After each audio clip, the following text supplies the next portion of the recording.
Que faut-il faire pour maîtriser avec facilité les os de la tête?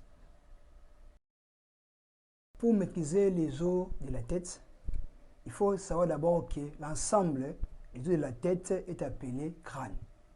Le crâne est formé de deux grandes parties. Un, nous avons le neurocrâne ou boîte crânienne. Deux, on a le splanchnocrâne ou massif facial. Le neurocrâne est formé à son tour de deux parties. Un, on a une partie supérieure appelée voûte crânienne ou calvaria. Deux, on a une partie inférieure appelée la base du crâne. Le massif facial à son tour possède deux parties. Premièrement, massif facial supérieur.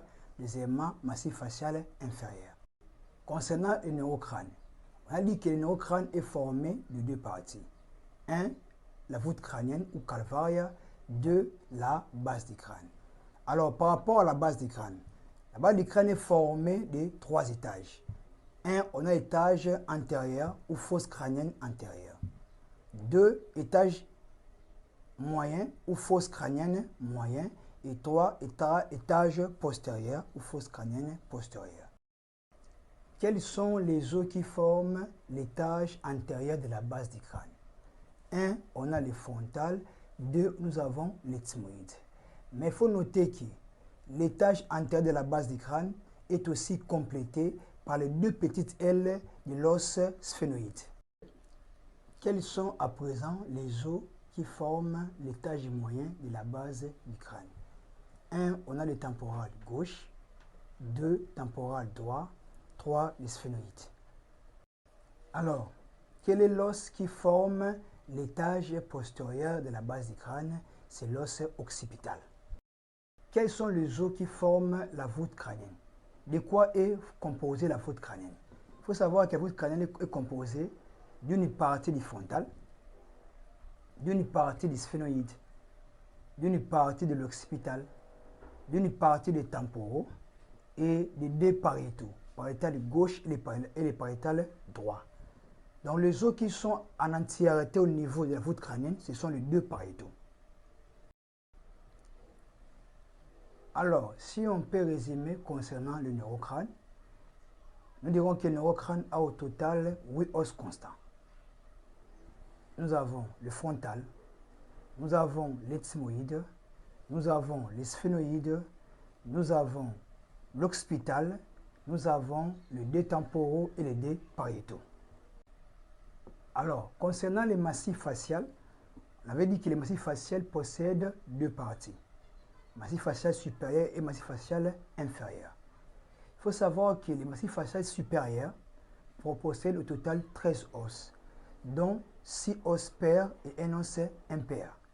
Les 6 os pairs du massif facial supérieur sont 1. Nous avons le maxillaire supérieur. 2. Nous avons l'os zygomatique. 3. Nous avons l'os lacrymal. 4. Nous avons l'os nasal. 5. Nous avons le conus nasal inférieur. Et 6. Nous avons le palatin. Alors, c'est quoi un os pair? Un os pair est un os qui se présente en deux exemplaires, dont l'un est à gauche et l'autre est à droite de la ligne médiane.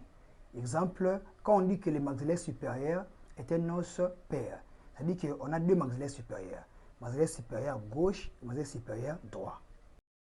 Alors, les seuls os impairs du massif facial supérieur est l'os vomer. Alors, concernant les massifs facial inférieurs, il faut savoir que le massif facial inférieur est formé d'un seul os appelé la mandibule ou maxillaire inférieur. Ainsi, on peut conclure que le massif facial est formé de 14 os constants, dont 6 os pairs et 2 os impairs, dont 2 maxillaires supérieurs, 2 os zygomatiques, 2 palatins, 2 os lacrymaux, 2 os nasaux, 2 cornets nasaux inférieurs, un vomer et une mandibule. Abonnez-vous massivement et partagez nos vidéos à plusieurs personnes. Celui qui voit la science, devient la science elle-même.